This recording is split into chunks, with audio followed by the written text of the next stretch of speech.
I find a great analogy between the situation today in Afghanistan and the situation in Vietnam when I left after my second tour in 1973. Spent a lot of time training the Vietnamese so that they could take over defense of the country by themselves. We'd already pulled out the large majority of combat troops, and the only people in combat were advisors like me. And in the end, it didn't matter. And I think the same thing is going to be true in Afghanistan.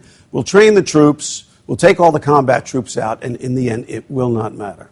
The president is compelled to sign any reasonable deal with the Afghans. He can't be accused of pulling out all American forces and forsaking the memory of the people who sacrificed there, or of abandoning the Afghans in the middle of an election campaign. 2024 is a long, long time from now. And quite frankly, if we're going to be training the Afghans, it's going to take at least that long to get them into shape. I think Afghanistan is probably likely to collapse. Karzai only controls the central part of the country.